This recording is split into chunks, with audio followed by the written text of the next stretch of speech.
সন্ধ্যে 7টা 7:30 বাজে। তো আমি যত ভেতরে এগোচ্ছি তখন আমাদের দুজনেই আমার আর যেন হচ্ছে, আমি বুঝতে পারছি, ফিল করছি।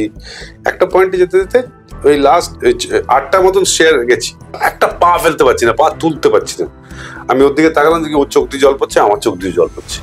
ভেরি আনক্যানি, কিছু বুঝতে পারলাম না। বেরিয়ে এসেছি, দুজনে গায়ে কাটা দিচ্ছে, আমার এখনো গায়ে কাটা দিচ্ছে। ওয়ার্কাররা যারা ঘুমোতো উপরে সবাই একসাথে সবাই শেষ হয়ে গেলাম। কত বলে 380 জন মতন ছিল। টেকনিশিয়ানরা ভয়ও পেয়েছে কত। সাউথ সিটি মলের ওখানটা থেকে ছাদ থেকে জাম্প করেছিল ওই সাউথ সিটি থেকে একজন মহিলা, তার মেয়ে। বলছে রাত্রি 3টের সময় নাকি সে একজন ঘোমটা দেওয়া একটা মহিলার একটা ডেসক্রিপশন দিচ্ছে, বর্ণনা। মিসেস দেখেছে, মানে অ্যাপারেশনস দেখেছে।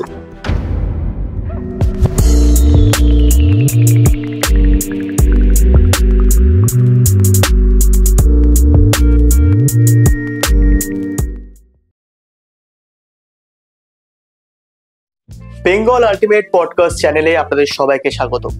আজকের আমাদের এই পডকাস্ট শো এর হোস্ট প্রখ্যাত প্যারানর্মাল ইনভেস্টিগেটর এবং রিসার্চার ডক্টর উজ্জ্বল গুপ্তা। আশা করি আপনারা ভিডিওর থাম্বনেল দেখে বুঝতেই পেরেছেন আজকের আমাদের বিশেষ অতিথিকে।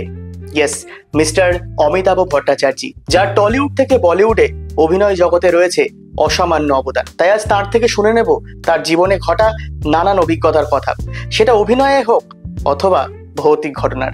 তাই ভিডিওটা শেষ অবধি দেখবেন।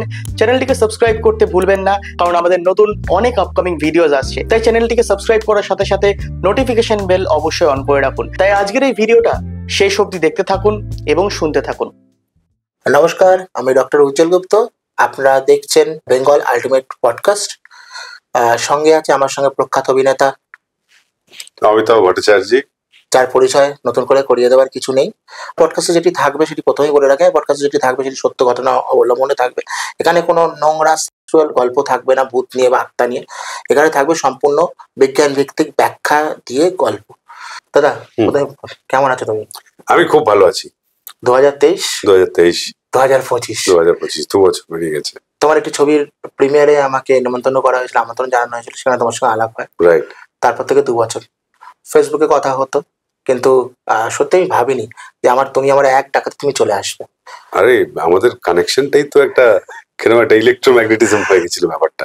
মানে আজ রাতে কাল, কাল রাতে কাল দেখা হতেই হতো। কারণ আমাদের মধ্যে মানে কি বলে কোহেসিভ ফোর্স ছিল না, অ্যাট্রাকটিভ ফোর্স ভীষণ বেশি ছিল। রাইট।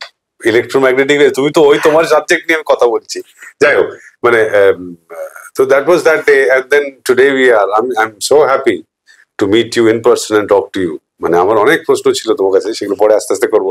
তুমি আমাকে ডেকেছো তোমার পডকাস্টে, আমি এসেছি, আমি খুবই হ্যাপি এই পডকাস্টে এসেছি। So will have discussions with this. আর he is the guy to be discuss, not me. আমি তো জাস্ট একটা অভিনেতা, বাট ওর কাছে যা যা তথ্য আছে সেগুলো খুঁজে নিয়ে বের করে আনতে এসেছি আমি। এবার বাকি কথা হতে হতেই যা হবে। হ্যাঁ দাদা, প্রথমে কিছু নর্মাল প্রশ্ন করি। ওকে, ঠিক। আমি শুনেছি তুমি আগে কর্পোরেটে কাজ করতে। হ্যাঁ, যা পেয়েছি কাজ করেছি। মানে প্রত্যেকেই তো যে যা ফাইনালি গিয়ে দাঁড়ায় যেখানটা, সেটা ভেবে প্ল্যান করে আসে না। Nothing is plan, I believe so. তো আমি করেছি কর্পোরেট কাজ করেছি বলতে সেলস এর কাজ করতাম, মার্কেটিং এর কাজ করতাম। শুরু থেকে যদি বলি তাহলে আমি গ্রাফিক ডিজাইনিং করেছি কোর্স।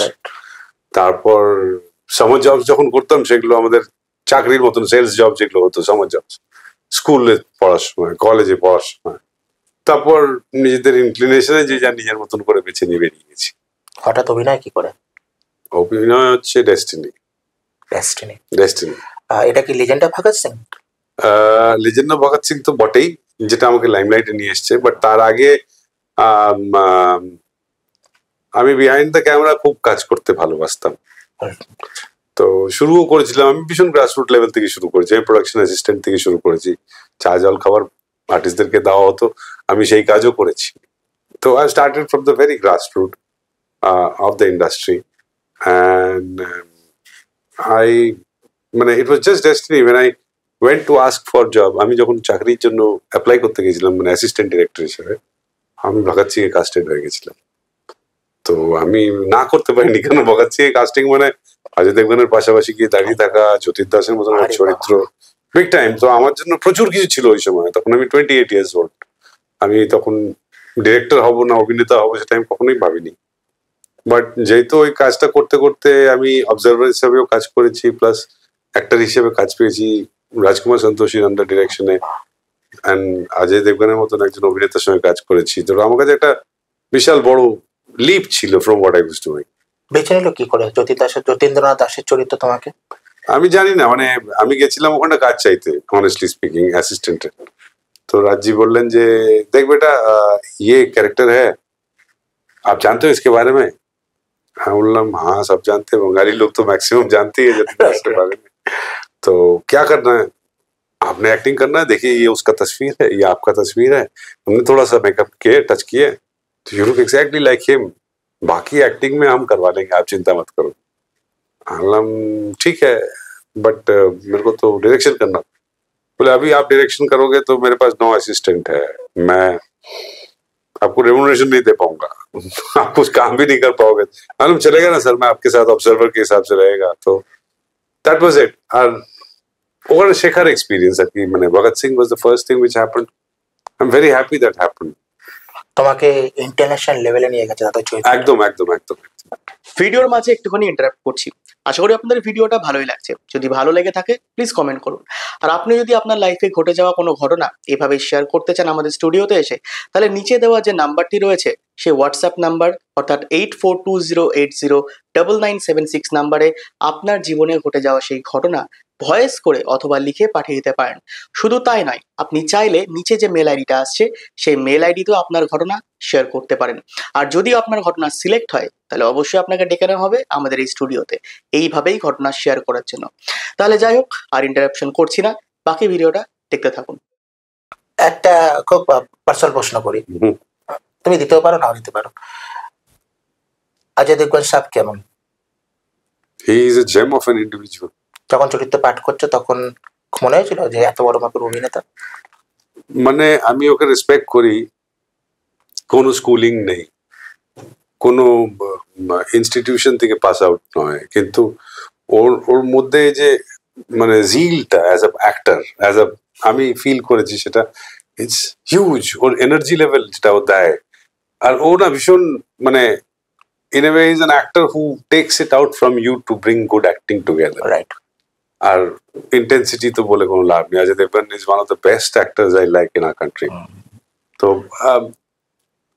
That's it. মানে এবার তার সঙ্গে কাজ করার মানে আমার সৌভাগ্য, খুব ভালো মজার ইনসিডেন্টসও আছে। তারপর একটু শুনবো।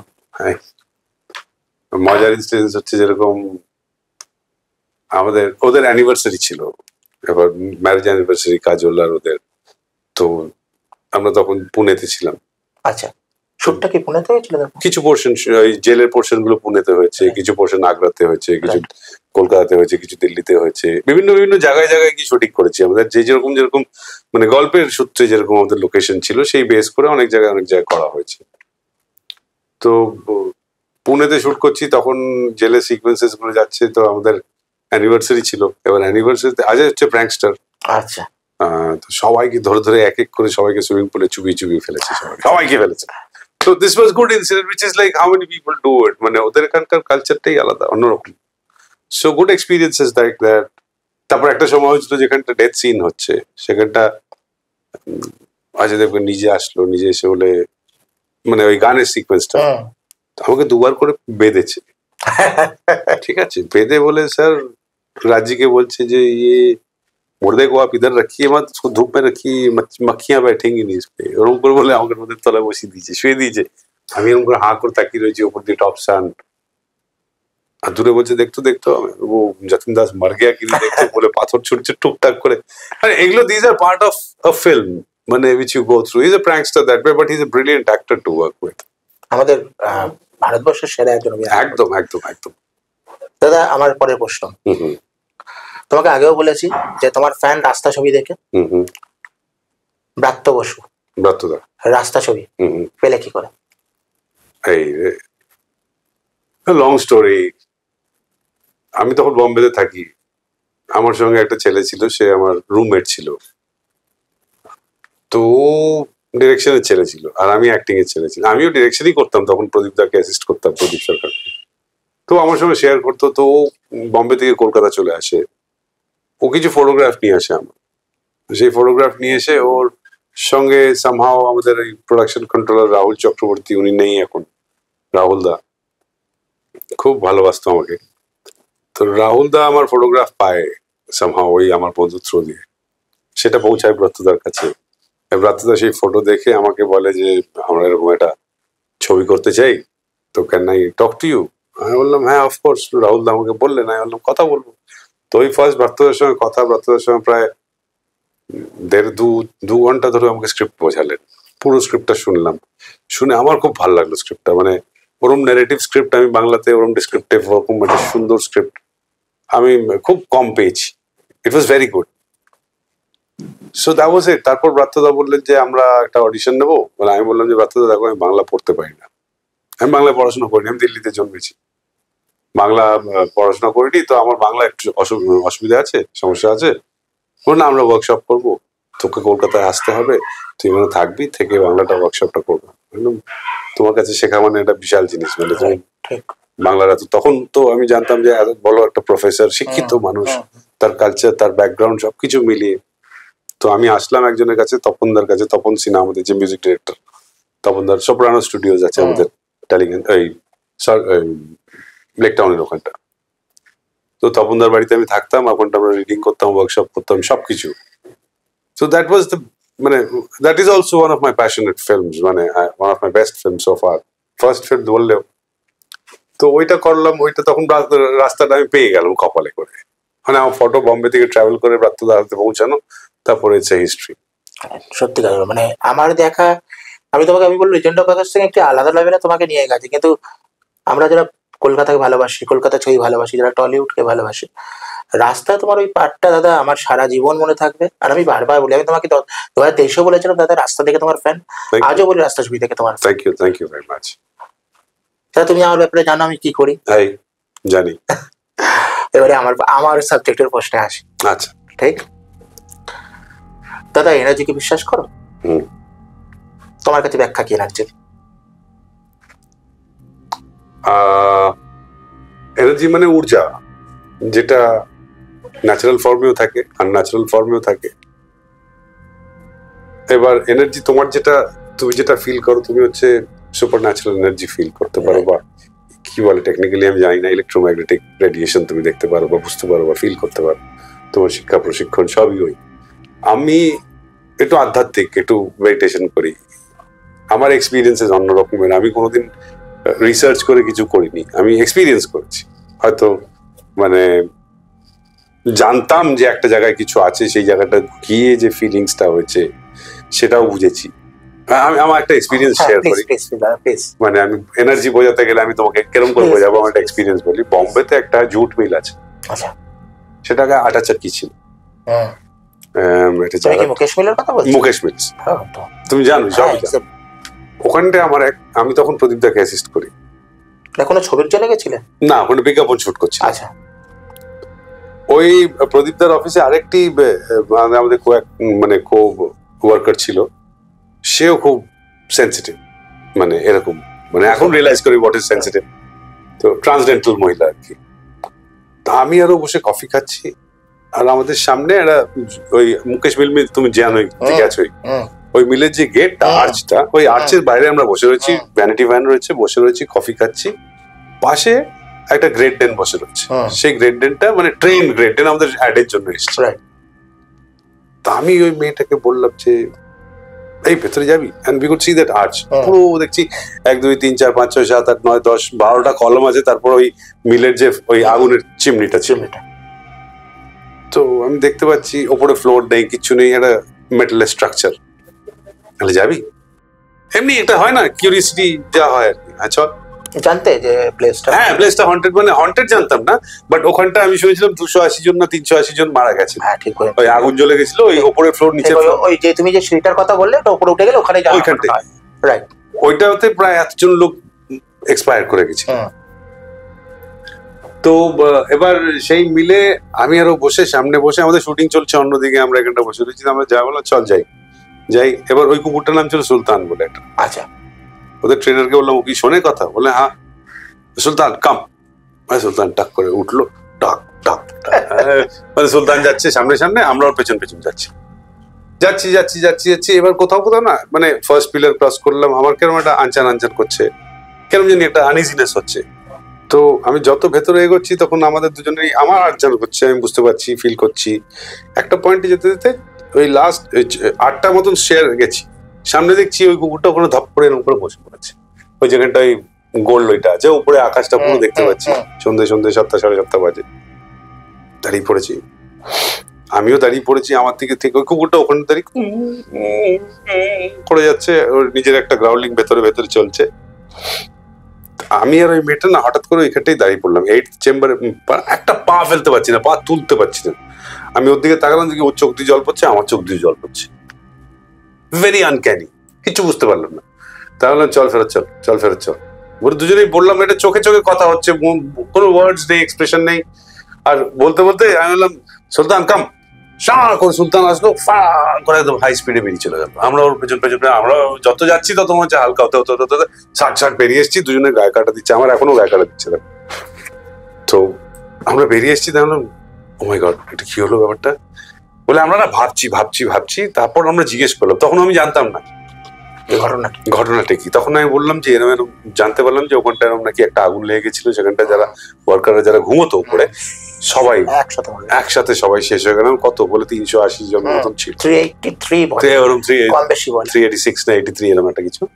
তো আমার মনে হচ্ছিল যে কেউ বোধহয় চাই, আমার গলা টিপছে, নিঃশ্বাস বন্ধ, ফিলিং একটা জাস্ট মানে that is what is energy which I felt, which was like taking my air out from my lungs. That's one experience. আর ওই কুকুরটা কেন, মানে তুমি যদি জিজ্ঞেস করো, বলো যে কুকুরটা কেন এরকম ওই ব্যক্তি হলো, তা ওই ব্যক্তি হলো যে আমরা যারা প্যারাসাইকোলজি নিয়ে কাজ করি তারা বিশ্বাস করি যে কোনো গৃহপালিত পশু, বেসিক্যালি কুকুর, বেড়াল, গরু, তাদের চোখে একটা ইনফ্রারেড উইথ নাইট ভিশন ক্ষমতা থাকে। আমরা যা দেখি তার থেকে 4 ডবল বেশি ওরা দেখতে পারে, ইনফ্রা দেখতে পারে। তো আপনার সুলতান তখন ওটা দেখেছে দাদা? নিশ্চয়ই দেখেছে। আর ওই জন্য আর এগাতে পারিনি। আপনাদের এগাতে দেয়নি, বেসিক্যালি ওরা খুব প্রভুভক্ত হয়, আপনাদের এগাতে দেয়নি, ও নিজেও দেয়নি, মানে কিছু ছিল।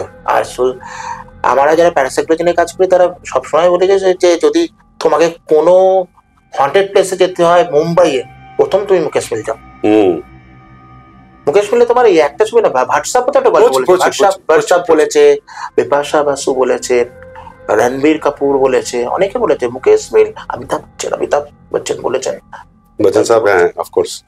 ওই একটা আলাদা জায়গা। তারপরের প্রশ্ন, এমন কোথাও হয়েছে বা এখন কখনো হয়েছে তোমার বাড়িতে যে তুমি কখনো কোনো এনার্জিকে ফিল করছো, বা শুধুমাত্র নেগেটিভ পজিটিভ এনার্জি বলবো না, কারণ আমরা রিসার্চাররা বিশ্বাস করি না যে এনার্জি নেগেটিভ বা পজিটিভ। এমন কোনো সময় হয়েছে বাড়ি তুমি কোনো কিছু ফিল করছো বা কাজ করে এসছো, পিছনে মনে হয়েছে তোমার সঙ্গে কিছু এনার্জি রয়েছে বা ভাইবস কিছু এমন? হ্যাঁ হয়েছে, আমি সেন্স করেছি, বাট আমি এফেক্টেড হইনি কোনোদিন। সেন্সেস বলতে মানে আমার মিসেস ফিল করেছে, মিসেস দেখেছে, মানে অ্যাপারেশনস দেখেছে। মানে অ্যাপারেশন বলতে কিরকম, আমি সেটা পরে ডিসক্রিপটিভ জানতে পারলাম, জিজ্ঞেসও করলাম লোকজনকে যে ওরকম একটা ডিসক্রিপটিভ একজন সাউথ সিটি মলের ওখানটা থেকে ছাদ থেকে জাম্প করেছিল, ওই সাউথ সিটি থেকে একজন মহিলা তার মেয়ে, তারা থাকতো গল্ফ গ্রিনে একটা ফ্ল্যাটে, আর আমি ওই বিল্ডিংটা ঠিক সামনে ফ্ল্যাটটা, মানে আমার এরকম গ্রাউন্ড ফ্লোর, তার অপোজিটে এই রাস্তা, তার অপোজিটে টপ ফ্লোরে ওই ওরা মেয়ে আর ও থাকতো, হাফ কনস্ট্রাক্টেড বিল্ডিং, ওটা অনেকদিন ধরে বন্ধ। আমি জানতে পেরেছিলাম পরে ওই আমার মিসেস এর থেকে, ওই গল্পটা শোনার পর থেকে। আমাদের বাড়িতে 2টো ডগি ছিল, আচ্ছা, তো ডগিরা মানে পেটস, তো ওরা তো সবচেয়ে আগে সব বুঝতে পারে, তো সেটা ওরা বুঝেছে কিনা সেটা আমি খেয়ালও করিনি, নোটিসও করিনি। কিন্তু একদিন হঠাৎ আমার মিসেস আমাকে ফোন করেছে, সঙ্গে সঙ্গে আমি উঠেছি, বলছে রাত্রি 3টের সময় নাকি সে একজন ঘোমটা দেওয়া একটা মহিলার একটা ডেসক্রিপশন দিচ্ছে, বর্ণনা। আমি ওটা শোনার পর আমি বললাম যে এরকম কিরকম হলো এটা, ব্যাপারটা তো আমি বুঝতে পারছি না, বিশ্বাস করি না। তখন বিশ্বাস করি না মানে এনার্জি আছে সেটা বিশ্বাস করি, কিন্তু এরকম ফর্মে যে আসবে, দেখাবে, ভয় দেখাবে, মানে তুমি বিলিভার? আমি believer, right, I am a believer. I believe there are things like that which are beyond our explanations. That's why the supernatural. তো এবার সে আমাকে ডিসক্রিপশন দিচ্ছে, সেই ডিসক্রিপশন শোনার পর আমি এইদিক ওদিক খোঁজ খবর নিলাম, তখন জানতে পারলাম যে এরকম সে থাকতো, হাফ ঘোমটা দিয়ে ঘুরতো ওই ভদ্রমহিলা, তার মেয়ে আছে, তারা দুজনেই নাকি সাউথ সিটি যখন করেছে। আমি জানি না এটা কেন, কি এটার কোনো এক্সপ্লেনেশন নেই, কিন্তু মানে আমি এটাও শুনেছি যে they visit where there is maximum possibilities of more energy. They want to attract themselves to that energy. I don't know what is the situation. এটা কি ধরনের ব্যাপার? It's unexplained for me. সেটা এরকম তো বহু ইনসিডেন্টস হয়েছে, মানে যেহেতু আমি একটু সেন্সিটিভ, হ্যাঁ তুমি আমাকে আগেও বলেছিলে, আমি অনেক মানে অ্যাপ্রিহেন্সিভ আর কি, মানে আমি অনেক কিছু ফিল করেছি, অনেক বন্ধু বান্ধব আছে তোমার মতন যারা আছেন, যারা যাই নলেজটা রয়েছে, আরো অনেক লোকেরা আছে যারা এগুলো ফিল করতে পারে, সেন্সিটিভ লোকেরা। কেউ এটা ওপেনলি আমরা ডিসকাশন করি না, কারণ এটা খুব একটা subject not to be discussed হয়ে যাচ্ছে, টাবু আছে, সব জায়গায় সবকিছু করা উচিত না। তো এবার কোনটাতে কি হয় না হয় আমরা জানি না, তো let it be something which is hidden, তো let it be hidden for those people who wish to acquire that knowledge. দাদা তোমার কাছে আরেকটা প্রশ্ন রয়েছে, যে তুমি তো এত জায়গায় শুট করতে গেছো, ঠিক? লিজেন্ড অফ ভগৎ সিং হওয়ার সময় কি কোনো রকম এরকম ভৌতিক ঘটনার মুখোমুখি বা আদার্স কোনো ছবি? লিজেন্ড অফ ভগৎ সিং এ হয়নি, আমি একটা ছবি করেছিলাম, তার নাম ছিল ভয়। ওটা মানে হরর স্টোরি ছিল, ওটা আমাদের ডিরেক্টর ছিল শুভেন্দু ঘোষ। তো ওই ছবিটা করতে গিয়ে মানে সেরকম ভাবে না, মানে একটা যে গেস্ট হাউসে ছিলাম সেখানে এমনি গল্প ছিল, বাট সেরকম ভাবে আমি কিছু ফিল পাইনি। একটা জায়গায় কয়েকটা ঘটনা হয়েছে, যেমনি মানে আমাদের কিছু শর্টস এর জন্য কোথাও জিনিস রেখেছি, সেটা শর্টে ইউজ হবে, সেই জিনিসটা গায়েব হয়ে গেছে। মিস্ট্রি অফ আনএক্সপ্লেইনড, মজার ঘটনা, মানে মজা পাইনি, এটা কিসের সঙ্গে কি আমি সেটা জানি না, কিন্তু এরকম একটু ফিলিংস হয়েছে। টেকনিশিয়ানরা ভয়ও পেয়েছে কোথাও, যেহেতু আমরা অন্যরকম একটা গল্প করছিলাম, সেটা এই বেসিক খুব একটা আমি সেরকম ভাবে এক্সপিরিয়েন্স মানে সে অর্থে হয়নি। ওই রাজবাড়ি ফাজবাড়ি যেগুলোতে আছে সেগুলোতে কয়েকটা জায়গায় গিয়ে আমি ফিলিং চমচম গা চমচম করেছে, কিন্তু ডেসক্রিপটিভলি আমি খুব একটা কিছু বলতে পারবো না তোমাকে, সেরকম ঘটনা আমি পাইনি। বিসাইডস দ্যাট আমি অন্যরকম এক্সপিরিয়েন্সেস হয়েছে, সেটা শুটিং এর হয়নি, অন্য সময় হয়েছে। তাতে ইন্ডাস্ট্রিতে এত রাজনৈতিক রং লাগছে, ঠিক? তুমি এর ব্যাখ্যা কি করে দেবে? জি, এই কালার আমার কাছে মানে ম্যাটার করে না, কারণ আমি নিজের ক্রাফটে বিশ্বাস করি। আমার ক্রাফট হচ্ছে অভিনয় করা, আমি সেটা যত ভালো করতে পারবো ততই আমার কাজ ভালো হবে। তাতে কে কি করলো, কোন পার্টিতে গেলাম না পার্টিতে গেলাম, আমার তাদের কিচ্ছু এসে যায় না। এবার যখন যে রুলিং পার্টি সেই যা করবে চাই আমাকে করতে হবে, মানতেই হবে, সেটা এ হোক বা ও হোক বা সে হোক, যে যখন আসবে সেই রাবণ হয়ে যাবে, যে যায় লঙ্কায় সেই হয় রাবণ, এরকম একটা ব্যাপার আমাদের এখানটা সিস্টেমটা। Whosoever will become a political party will become the same thing. He will be something different than the other one, or he will be something different than the next one. Right. Politics নিয়ে আমার খুব একটা অভিজ্ঞতা খুব একটা নেই, আমি থাকিও না পলিটিক্স এর মধ্যে। আমি দেখো সুপার ন্যাচারাল নিয়ে তোমার একটা সাবজেক্ট, যেটা আমার খুব একটা ইন্ট্রিগিং সাবজেক্ট, আমার একটা প্রশ্ন আছে কয়েকটা। প্রথমত একটা হচ্ছে যেটা আমি তোমাকে তখন বললাম যে আমার বউ এরকম একটা অ্যাপারেশন দেখেছে, এটা কি পসিবল? এটা কি, হোয়াট ইজ দিস অ্যাপারেশন থিং? দাদা, অ্যাজ পার মাই রিসার্চ এইভাবে কখনো সম্ভব হয় না, ঠিক? যদি তুমি আমাকে দু রকম ভাবে ব্যাখ্যা করতে দাও, আমি দু রকম ভাবে ব্যাখ্যা করতে পারি। এক হচ্ছে প্যারাসাইকোলজি, এক হচ্ছে সাইকোলজি। হয়তো ওই সময় আপনার মিসেস মানে বৌদি যেটা হয়েছে, হয়তো সাইকোলজিক্যাল ভাবে উনি হয়তো ওই ব্যাপারটাকে নিয়ে হয়তো গল্পটা শুনেছে, ভেবেছে, সেটা নিয়ে হয়তো ওই অ্যাপারেশন মানে ঘোমটা পড়া ভদ্রমহিলাকে দেখেছে। এবার তুমি যদি বলো যে না, এটার কিন্তু পাস্টে কোনো ইনসিডেন্ট নেই ওর কাছে, she does not know, she does not have any clue, because ও কলকাতার মেয়ে নয়, রাইট, ও বম্বের মেয়ে। তো ও আমাকে বিয়ে করার পর এসে ওই বাড়িতে থাকতে থাকতে এটা ঘটনা ঘটেছে, যখন যেটা ওর জানার কথা নয়। রাইট। এবারে তোমাকে প্যারাসাইকোলজি ভাবে ব্যাখ্যা দিই। আমরা যারা রিসার্চার তারা বিশ্বাস করি যে এরকম স্পিরিট এনার্জি মানুষের ইন্টেনশন প্রচন্ড বোঝে, রাইট?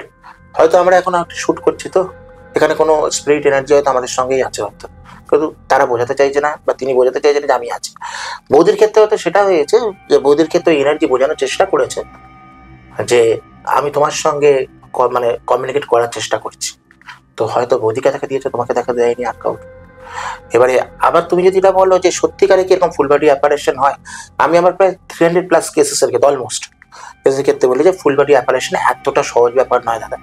এবারে কি হয় ব্যাপারটা, যদি চেষ্টা করো যে আত্মার কি সত্যি কোনো আকার আছে, না আত্মার কোনো আকার নেই, আত্মা আকার নেওয়ার চেষ্টা করে, যেখানে যা যা ফর্ম পায় সেই ফর্ম, কখনো অ্যাশ ধোয়া, কখনো বালু বালি, বা কখনো জল, ঠিক আকার পায় সে আকার নেওয়ার চেষ্টা করে, মানে তার নিজস্ব কোনো আকার নেই, রাইট, রূপ নেই কোনো। আচ্ছা, আরেকটা ওই ঘটনা, আমি তখন শুট করছি তোমার কি স্টুডিওর নামটা আমাদের, দাসারি। তুমি একজন আর্টিস্টের সেলিব্রিটি, রনর, তুমি ওর বোধহয় কিছু একটা ইনসিডেন্ট ঘটেছিল, আমি যেটা ফেসবুকে ছিল, যে রণ আমার সঙ্গে শুটও করছিল ওখানটা পাশের ফ্লোরে। তো রণর সঙ্গে কথা হওয়াতে রণ বললো আমার এরকম একটা ঘটনা হয়েছে, আমার এই সঙ্গে এরকম আছেন। তো ওটা কি হয়েছিল, কি রণর সঙ্গে, what was the case? দেখো, প্রখ্যাত ওই অভিনেতা রণজয় বিষ্ণু, আমার যদি মনে আছে 30শে জুন নাগাদ একটি পোস্ট করে তার ফেসবুক হ্যান্ডেল থেকে। আচ্ছা। ওখানে উনি বলেন যে ওনার বাড়িতে, ওনার ফ্ল্যাটে, অভিদেবতা 2 ফ্ল্যাটে এমন কিছু ঘটনা ঘটছে যেগুলো ওনার মনে হয়েছে বেশ কিছুদিন ধরেই ঘটছে, কিন্তু ওনার মনে হচ্ছে যে ঘটনাগুলো স্বাভাবিক নয়। উনি দেখিয়েছিল ছবিতে, ভিডিওতে ভালো মতো দেখিয়েছিল যে ওনার বেডরুম পুরো ভাঙচুর হয়ে পড়ে আছে, ইভেন তালা মারা থাকে। তো উনি এটা পোস্ট করার পর আমার টিম যোগাযোগ করার চেষ্টা করে, প্রথম ওনার ম্যানেজারের সঙ্গে যোগাযোগ করার চেষ্টা করে। ওনার ম্যানেজার বলেছিল কথা বলে জানায়নি। তারপর রণজয় বিষ্ণুর সঙ্গে কথা হয়, আমার টিমের কথা হয়, উনি আমাকে টাইম দেয়, হয়তো আমার ব্যাপারে বলেছিল একটু সময়। তারপর কি হলো, তার 10 মিনিট পর আমাকে ফোন করে বললো যে কেসটা আপনি দেখছেন। তো সেই থ্রুতেই আমি কেসটি দেখতে যাই। রাত্রি 12টার সময় টাইম দিয়েছিল, না রাত্রি 1:30টার সময় প্রথম টাইম দিয়েছিল। আমি বলেছিলাম যে এত দূর থেকে আমার সম্ভব হবে না, রাত্রি 12টার দিকে আপনি রাত্রি 12টার মধ্যে পৌঁছে যান, আমরা 1:15 শুট শেষ করে হবে, ওখানে যারা লোকজন আছে তারা আপনাকে ওখানে নিয়ে যাবে। তারা তখনই গিয়ে ওই যে রুমটার কথা বলেছে, দেখি রুম তখনও ভাঙচুর হয়ে পড়ে আছে, নিচে সমস্ত রকম ওনার ফটো, ভাস ছিল একটি, সেই ভাস ভেঙে পড়ে আছে। তো প্রথমভাবে দেখে ভেবেছিলাম ব্যাপারটা পুরোপুরি হয়তো হয় ম্যানমেড হবে, বা সাইকোলজিক্যালি কোনো প্রবলেম হবে। তারপর রণজয়বাবু আসলেন। রণজয়বাবু আসার পর উনি যখন বললেন যে কি হয়েছে, কতদিন ধরে হচ্ছে, এরকম ভাবে ব্যাখ্যা দিলেন। উনি বললেন যে এটি বহুদিন ধরেই হচ্ছিল, ব্যাপারটিকে আমি ওভারলুক করে যাচ্ছিলাম। তো আমি যেদিন পোস্ট করি সেদিন রাত্রিবেলা এই দেশে দেখি ঘটনা এত বাড়াবাড়ি হয়েছে, সেদিন আমি ভিডিও পোস্ট করি। তারপর তো আপনার সঙ্গে যোগাযোগ হয়, এর ব্যাখ্যা এবার আপনি দেওয়ার চেষ্টা করুন। বাড়িতে আমি ইনভেস্টিগেশন করি। ইনভেস্টিগেশন তুমি দেখেছো কিনা পুরো ভিডিওটাই আমি জানি না, ওখানে আমি স্পিরিটের সঙ্গে কন্ট্যাক্ট করার চেষ্টা করি। ওকে, আমার এতদিনের কেরিয়ারে যেটি সবচেয়ে ভয়ঙ্কর হয়েছিল সেটি হলো, আমাদের প্যারাসাইকোলজিতে একটি থিওরি আছে, সেটিকে আমরা বলি বেলুন থিওরি। ঠিক কি করি আমি একটু বলে ব্যাখ্যা দিই, দর্শকদের সুবিধা হবে, তোমারও বুঝতে সুবিধা হবে। বেলুন, একটি লাল বেলুনকে আমরা একটি জায়গায় বসিয়ে রাখি। লাল কালার কেন? প্রত্যেকটা মানুষের কাছে, প্রত্যেকটা লোকের কাছে লাল কালার প্রচন্ড দর্শনীয়, রাইট? তো লাল বেলুনটা বসিয়ে আমি অনেকক্ষণ স্পিরিটকে বলেছিলাম যে আপনার এত ক্ষমতা, আপনি যদি বেলুনটাকে নড়ে দেখান। একটা 15তে ইনভেস্টিগেশন শুরু করি দাদা, 1 ঘন্টা পর 2:15 নাগাদ প্রথম আমার ইএমএফ মিটারই বলছি বেলুনের কথা, ইএমএফ মিটারে প্রথম রিডিং আসা শুরু হয়। আমি যা বলছি মানে ম্যানিপুলেট করার চেষ্টা করে স্পিরিট। আমি বলেছি যে ওখানে 3 আছে রিজিট, ওটাকে 5 করে দেখাতে পারবেন, মানে 3 মেগাহার্টজ যাচ্ছে, তো ওটাকে আপনি দেখাতে পারবেন? দাদা ওটা হতে শুরু করে। তারপরে বেলুনের দিকে চলে যাই। আমরা চেষ্টা করি কি বলতো, একটি ডিভাইসের উপর বিশ্বাস করার চেষ্টা করি না, নানা ডিভাইস, তাহলে আরো আমাদের ব্যাখ্যা পেতে সুবিধা হয়। বেলুনের কাছে যখন যাই তখন আমি বলি যে আপনার এত ক্ষমতা, বেলুনটাকে ফাটিয়ে দেখান। জাস্ট ফিউ সেকেন্ড বেলুনটা ফেটে আমার দিকে ছিটকে আসে। আমাকে অনেকে প্রশ্ন করেছিল, অনেক সংস্থা আমাকে প্রশ্ন করেছিল যে বেলুনটা তো শব্দের জন্য ফাটতে পারে, বেলুনটা আলোর জন্য ফাটতে পারে। আমার ব্যাখ্যা ছিল ফিজিক্সের রুলস অনুযায়ী যদি কোনো জায়গায় ট্রিগার করা হয় আলো, তো একটা জায়গায় ফাটতে পারে। যদি তোমার এখানে ট্রিগার করা হয় দাদা, এটা ফেটে কোন দিকে যাবে? অপোজিট দিকে যাবে। আমার দিকে কি করে আসবে? ক্যামেরা তো, লাইট তো বেলুনের দিকে মুখ করা ছিল। বাট এরকম হয় না যে বেলুনটা, ধরো এইটা যদি বেলুনের সারফেস হয়, এই সারফেস, এইটা যখন পাংচার করার জন্য এরকম একটা ফোর্স করা হয়, এটা ফেটে তো এই যে সাইডস গুলো সেগুলো তো বাইরের দিকে এসে তোমার পুরো বেলুনটা, তো ভিডিওটা পুরোটা দেখেছি জানি না, পুরো বেলুনটা ফাটলো, ফেটে বলে না মুখের দিকে ছুড়ে আসা, মুখের দিকে, মানে ক্যামেরা আমার কানে মুখের দিকে ছুড়ে আসছে। কাকতালীয় ভাবে তো অন্যদিকেও চলে যেতে পারতো, সেটা কি করে হলো?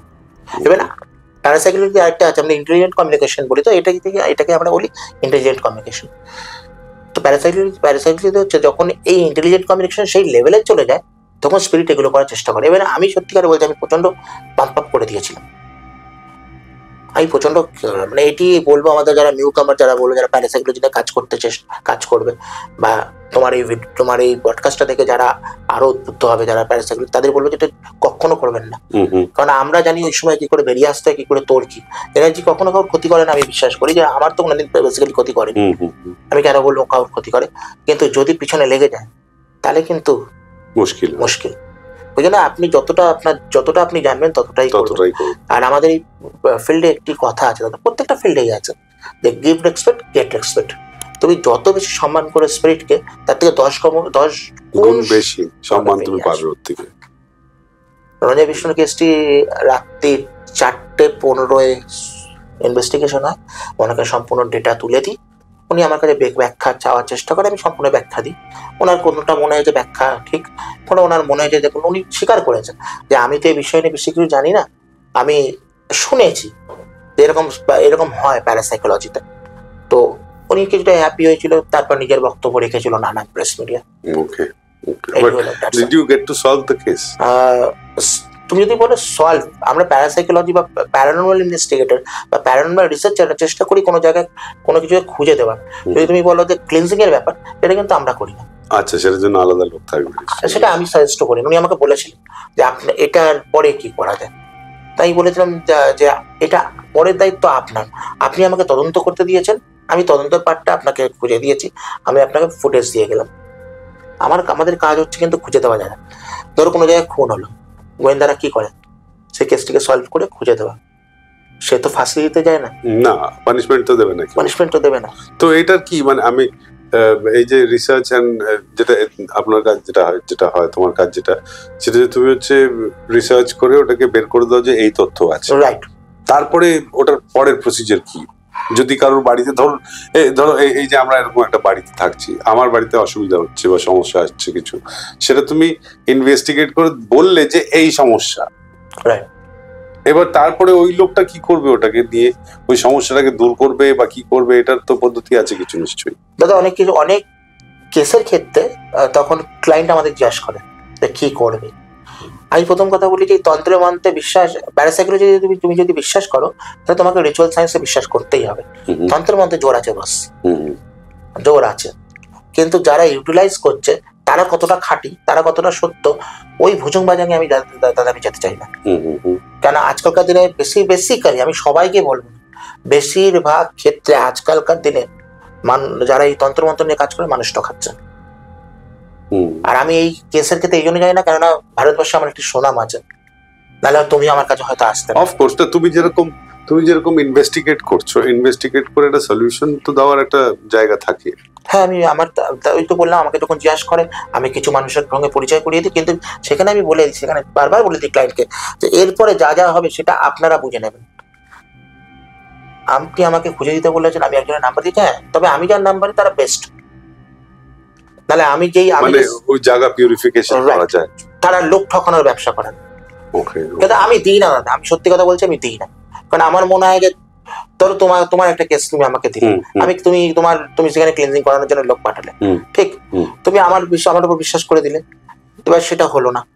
সেটা যখন হলো না, তুমি কাকে বলবে? আমাকেই বলবে, নামটা খারাপ হচ্ছে। কিন্তু হয় না, বেসিক্যালি আমি যাদের নাম্বার দিই তাদের কাছে তারা কখনো ওরকম ভাবে যদি পারে তো পারে, নাহলে পারে বলবে না। তাই ক্লিনজিং এর তথ্যে আবার আমি বিশ্বাসী নয়, আমি সম্পূর্ণ ক্লায়েন্টের উপর ছেড়ে দিই। যদি বলে নাম্বার দিয়ে দিই, এই হচ্ছে প্রসেস। আচ্ছা, এরকম কোনো জায়গা আছে যেখানটা তুমি গেছো, তুমি মানে ইনভেস্টিগেট করেছো, তারপর ক্লিনজিং এর জন্য করেছে, জায়গাটা ঠিকঠাক হয়ে গেছে, এরকম কিছু আছে এরিয়াজ? তাহলে ক্লিনজিং এর আবারও বলি, ক্লিনজিং এর পার্টটা আমার নয়, না তোমার নয়, মানে আমি বলছি ধরো আমরা তো ইন্টারেস্টিং লোক, আমরা তো সিনেমার লোক, আমার কাছে তো এই ব্যাপারটাই একটা সিনেমা, মানে দিস ইজ সামথিং which আমি হয়তো পৌঁছাতেই পারবো না কোথাও। তো যে জায়গাটা তুমি যাও গিয়ে তোমার জন্য ম্যাটার অফ ফ্যাক্ট, আচ্ছা ঠিক আছে, রোজের অফিস, এখানে 2টো ভূত আছে ভাই, এখানে 3টে এই আছে, ওখানে 4টে পেতনি আছে, এগুলো দেখে নি, তোরা চলে আয়।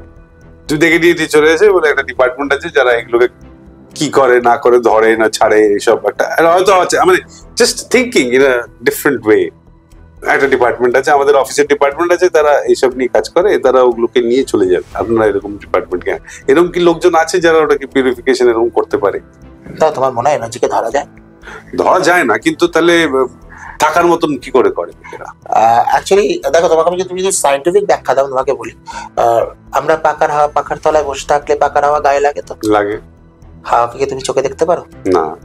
এই তোমার ফোনে টেক্সট ঢুকছে, সেটা এনার্জির মাধ্যমে ঢুকছে, তো এনার্জি এটাকে তুমি দেখতে পারলে? না, পারলে না। তো তবে কিছু মানুষ আছে যারা এই এনার্জিকে ক্লিনজিং করার প্রসেসে অবভিয়াসলি তারা প্রচন্ড ভাবে পারদর্শী। তারা চেষ্টা করে সেটাকে নিজেদের মতো করে করা। কখনো বুদ্ধিজম কিছু তথ্য রয়েছে সেইভাবে সেটাকে বের করার চেষ্টা করে, ক্লিনজিং করার কিছু তন্ত্র রয়েছে সেইভাবে বের করার চেষ্টা করে, করার চেষ্টা করে। কিন্তু আমি আবারও বলি দাদা, সবসময় বলি যে এই ক্লিনজিং ব্যাপারটাকে নিয়ে আমার সাবজেক্টের সঙ্গে আমি ধরে রাখি এই জন্য, কারণ আমি আমার দিনের শেষে আমার নামটা খারাপ করতে চাই না। কারণ দিনের শেষে যদি কিছু না হয় তখন আমাকে ধরবে। এখন পডকাস্টার, আমি তোমাকে বলি দাদা, এরকম অনেক পডকাস্টার আছে, তারা এখন ব্যবসা খুলে বসেছে। পশ্চিমবঙ্গে 3-4 জন পডকাস্টার আছে, নাম করা পডকাস্টার, এখন বললে অনেক বড় ব্যাখ্যা হয়ে যাবে, তারা এখন এইসব ব্যবসা করা শুরু করেছে। তাদের ওই জিনিস করে আমি আমার নিজের নাম খারাপ করতে পারবো না। তো ওই জন্য ওই সাবজেক্টটা ওনাদের কাছেই থাকুক।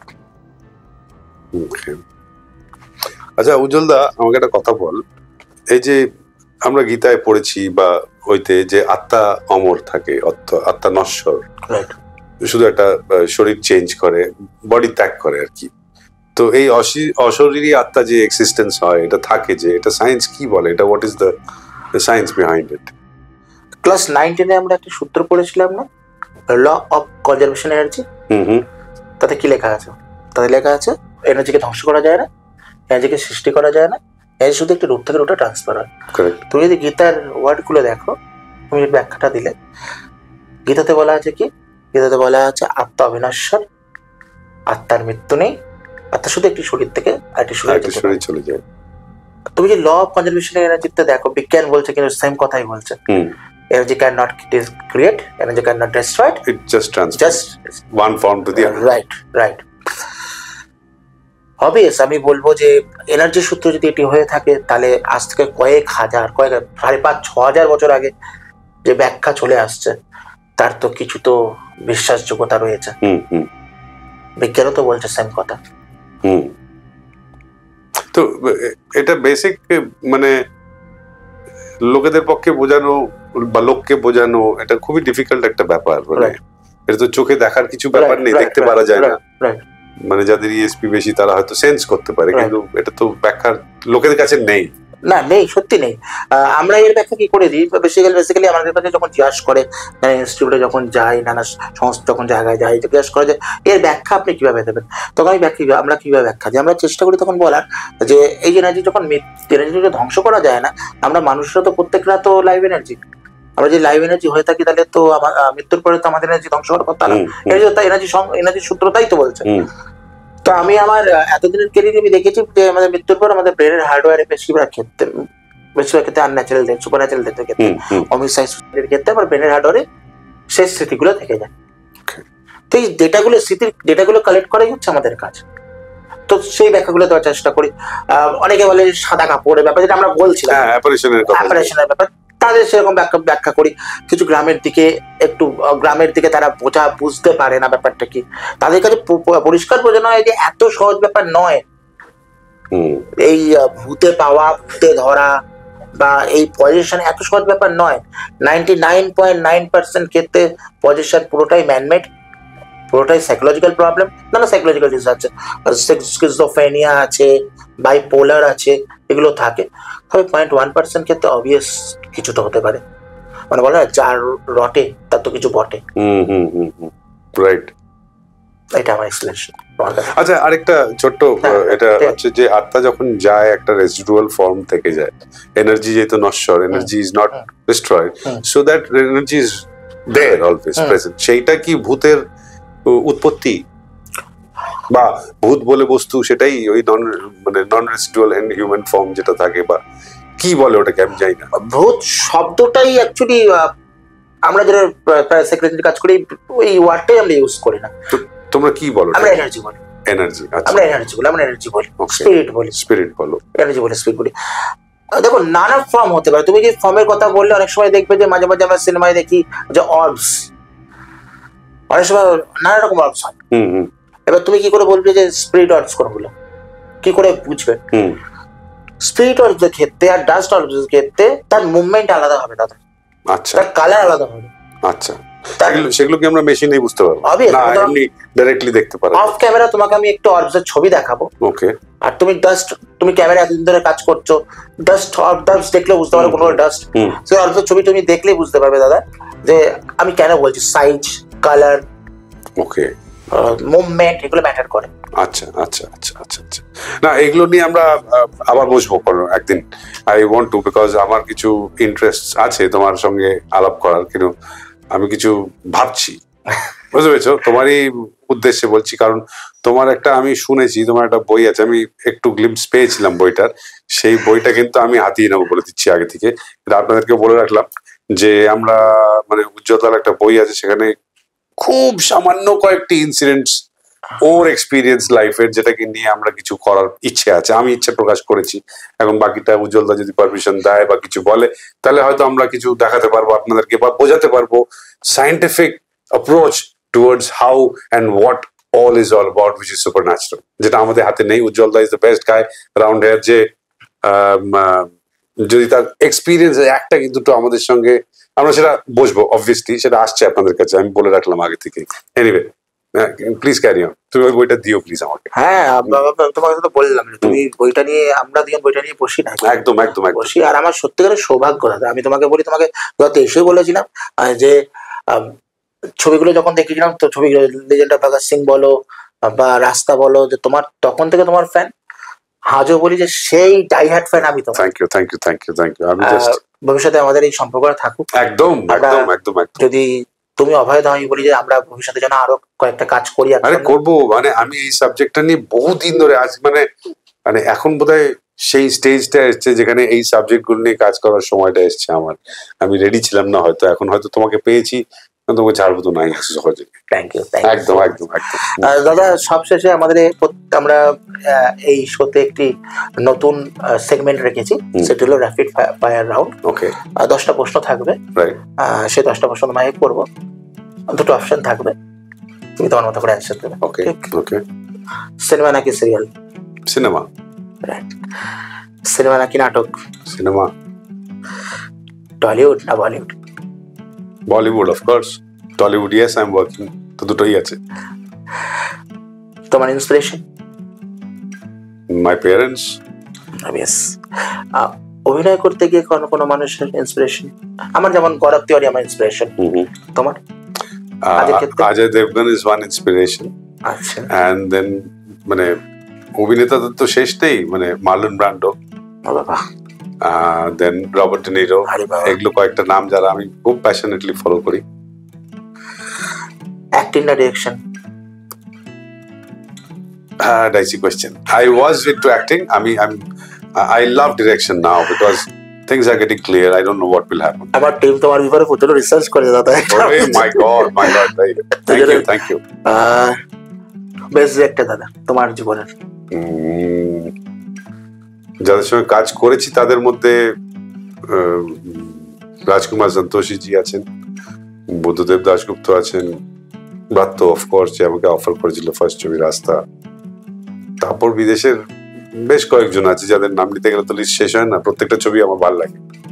তাও তার মধ্যে আমার ট্যারেন্টিনোর ছবি ভালো লাগে, স্পিলবার্গের ছবি ভালো লাগে, আরো পুরনো গেলে তারা লোকেরা জানবে না, তো সেই ছবিগুলো বলে লাভ নেই। এখন যারা প্রেজেন্ট আছে তাদের মধ্যে আমার আপাতত এরাই, প্লাস আরো অনেকজন আছে, সেটা থাক। ক্রিকেট না football? Cricket. Football also, cricket of course. ইলিশ না চিংড়ি? এই রে, ইলিশও ভালো লাগে, চিংড়িও ভালো লাগে, আমি কোনটা মান বাদ দিই? প্রেফারেবলি দুটোই খেয়ে নেবো আমি। সেদ্ধ আলু সেদ্ধ ভাত না বিরিয়ানি? আলু সেদ্ধ ভাত অফ কোর্স, বাট এখন সুগারের চক্করে মাঝে মাঝে সুগার দেখা দেয়, সেই জন্য আলুটা কম করতে বলেছে। বাট আলু সেদ্ধ ভাত ইজ প্রেফারেবলি মোর দেন। তোমার চিট মিল? হ্যাঁ, চিট মিল, চিট মিল, পিৎজা খাও। হ্যাঁ হ্যাঁ, মাঝে মধ্যে বাচ্চাদের জন্য অর্ডার করা, আমি নিজেও খেয়ে নিই। লাস্ট প্রশ্ন, ক্যাফে না গঙ্গার পাড়? গঙ্গার পাড়, অফকোর্স, অলওয়েজ। গঙ্গার পাড়ে প্রেম করেছো? না, সেটা হয়নি, সিনেমার ক্ষেত্রে হয়েছে। সিনেমা হলে প্রেম করেছো? হ্যাঁ, সিনেমা করতে করতে হয়তো মানে প্রেমের দৃশ্য করতে হয়েছে, তো মানে সেটাই মানিয়ে নিচ্ছি যে আমি তো অপরচুনিটি পাইনি, তো সিনেমার মাধ্যমে প্রেম করে নিচ্ছি, কিন্তু প্রেম হয়নি হয়তো। প্রথম প্রেম মনে আছে? এই রে, এগুলো তো বলা যায় না। সে কি মানে সে কি এখন তোমাকে মিস করে? অবভিয়াসলি করে, অমিতাভ ভট্টাচার্যকে মিস করবে না? প্রেম মিস করে কিনা জানি না, মানে তার বিয়ে হয়ে গেছে, সে কোথায় চলে গেছে আমি কিছুই জানি না, আর কোনো রকম কোনো কানেকশনও নেই। কি মিস করেছে দাদা এখন ভাবে? হয়তো দেখলে হয়তো ভাবে যে আরে দেখবেই, দেখেছে, দেখবে মানে দেখে মেবি প্রেম আমাদের, মানে আমি তো অ্যাক্টর, আমার প্রেম হয়েছে হয়তো, কিন্তু সেই অর্থে আমি মানে নট টুয়ার্ডস প্রেম ছিলাম আর কি। মানে আমাদের একটা বয়েজ গ্যাং ছিল, মানে আমরা খুব একটা মহিলাদের সঙ্গে ইন্টারাকশন আমাদের হয়নি সেই সময়। তখন আমাদের কাছে এত মিনস ছিল, মানে খেলাধুলো হ্যান ত্যান সবকিছু, আমরা ডিস্ট্রাকটিভও ছিলাম অনেক, মারপিট এইসব করতাম, মারদাঙ্গা। তো আমাদের কাছ থেকে মহিলারা বেশ দূরেই থাকতো। মানে তখন আসতো, দাদা ওই মেয়েটাকে ওখানটা ছেড়খানি হয়েছে, চলুন চলুন, আমরা 8 জন বাইক নিয়ে বেরিয়ে গেলাম ওখানটা গিয়ে, কার কি হয়েছে না হয়েছে বৃত্তান্ত সলভ করে। দিল্লির ছেলে আমি, তো দিল্লিওয়ালা, তো সেখানটা গিয়ে আমরা একটু সলভ টলভ করে আসলাম। তো সেখান থেকে তারা ফ্যান হয়ে গেলাম, দাদারা ভালো, তাদের প্রেম করবো না, ওরকম করে প্রেম করতে পারলাম না। হয়তো ওই মেয়েটাকে ভালো লেগেছিল বলবো, হয়তো সেখানে ছেড়খানি লোকই বাঁচাতে গিয়ে আমরা দাদা হয়ে গেলাম, এরকম হয়েছে ঘটনা। দাদা অনেক ধন্যবাদ, তুমি আমার পডকাস্টে এসছো, তুমি সময় দিয়েছো, এটা আমার কাছে অনেক বড় পাওনা। আমার এক কথায় তুমি এসছো দাদা। আরে আসতেই হবে, আমার তো আলটিরিয়ার মোটিভস আছে, বললাম না তোমার বইগুলো আমি মারবো, চুরি করবো। এনিওয়ে, না আমারও খুব ভালো লেগেছে তুমি ডেকেছো আমাকে, বিকজ এরকম সাবজেক্ট নিয়ে খুব কম লোকেরা কাজ করে, খুব কম লোকেরা কিছু, মানে এটা এমন একটা সিক্রেটিভ সাবজেক্ট করে রেখেছে যে এটাতে লোকেদের অ্যাওয়ারনেস বাড়া উচিত। দিস ইজ আ সাবজেক্ট, আমরা চেষ্টা করছি। এই সাবজেক্টটা এমন একটা সাবজেক্ট না যেটাতে লোকেদের অনেক প্রায়শ্চিত্ত করার জায়গা আছে। ঠিক, আমাদের অনেককে থ্যাংক ইউ বলা এবং সরি বলা বাকি আছে, যেগুলো এই মাধ্যম দিয়ে আমার মনে হয় আমরা করতে পারি। তো আই এম অলসো প্রিভিলেজড যে আমার সঙ্গে তোমার এই সাক্ষাৎ হলো, এই পডকাস্টে এসে আমার খুব ভালো লেগেছে, থ্যাংক ইউ। শেষ করছি আজকের এপিসোড। বেঙ্গল আলটিমেট পডকাস্ট কে সবাই সাবস্ক্রাইব করবেন, লাইক করবেন, আর দাদার যারা ফলোয়ার আছে তারাও আমাদের চ্যানেলটিকে ভালোবাসা দেবেন। আর পিছনে যারা আছে ক্যামেরার পিছনে, এখানে আছে ঋদ্ধি রয়েছে, এখানে আবির রয়েছে আমার ভাই, এখানে রয়েছে অভি রয়েছে, সাইল আসতে পারেন, তাদের জন্য আমার তরফ থেকে অনেক শুভেচ্ছা। ভবিষ্যতে আমরা কাজ করবো, এভাবে এগিয়ে যাবো। অনেক ধন্যবাদ, ভালো থাকবেন সবাই। Hi people, Abir, Riddhi, Abhi and Sahil, এরা 4 জন মিলে এরা মিষ্টি দুষ্টু নানান রকমের জিনিস নিয়ে দুটো চ্যানেল খুলেছেন, বুঝেছেন? সেই চ্যানেল নাম হচ্ছে বেঙ্গলস আলটিমেট পডকাস্ট আর ফ্রেমে গল্প। এই দুটো চ্যানেলকে সাবস্ক্রাইব করবেন, দেখবেন আর শেয়ার করবেন। আমি এদের প্রথম বক্তব্য রাখার পাত্র, হয়েছেন তো? আবার দেখা হচ্ছে।